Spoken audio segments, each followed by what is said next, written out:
Zionis Yahudi mencengkeram Indonesia.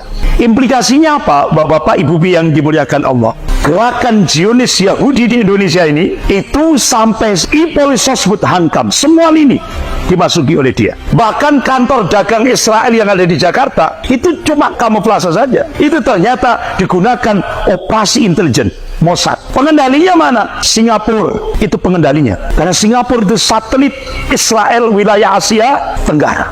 Jadi ternyata implikasi Zionisme Yahudi di Indonesia itu, umat Islam akan diliberalkan dengan sebuah nota diplomatik dengan kode referensi Beijing 1448. Isinya apa? Kementerian Luar Negeri Cina akan melakukan akselerasi percepatan menjadikan Indonesia sebagai sebuah negara sekuler. Sehingga akhirnya Wakil Perdana Menteri Cina Liu Yangdong hari Rabu 27 Mei 2015 pidato di Auditorium FISIP Universitas Indonesia. Syarat Indonesia mendapatkan bantuan hutang tahap pertama 647 triliun. Agama harus disingkirkan dalam kehidupan berbangsa dan bernegara. Akhirnya Profesor Yudian Wahyudi diangkat menjadi Kepala Dewan Pembinaan Ideologi Pancasila.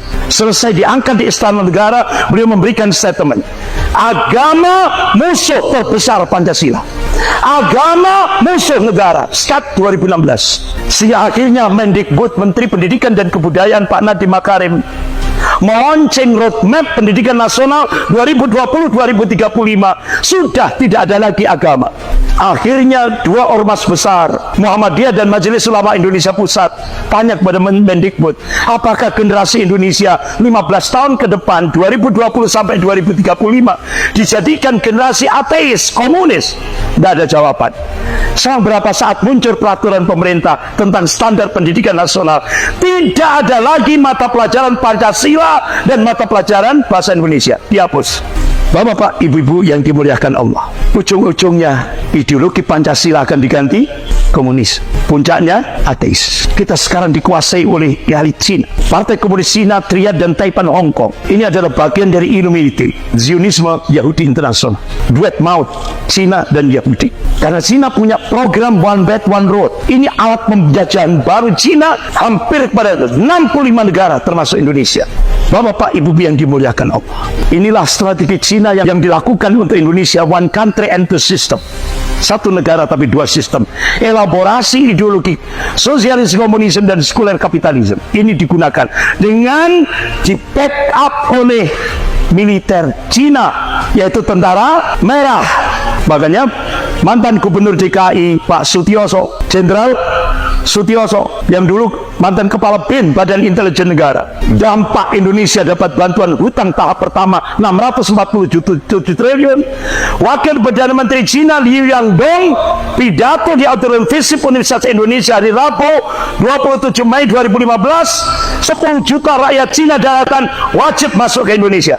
Target 2020 harus genap 10 juta. Dan Presiden sudah mengumumkan 10 juta sudah selesai.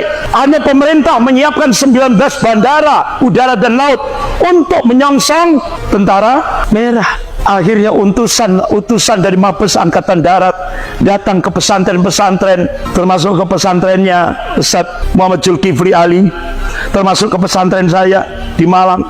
Datang, Ustaz, TNI yang aktif itu 500 ribuan kurang lebih. Sementara tentara merah sudah 10 juta.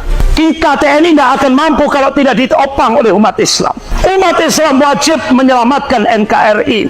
Makanya kenapa Jenderal Purnawirawan Gatot Nurmantio memberikan statement, benteng terakhir negara kesatuan Republik Indonesia ini adalah umat Islam.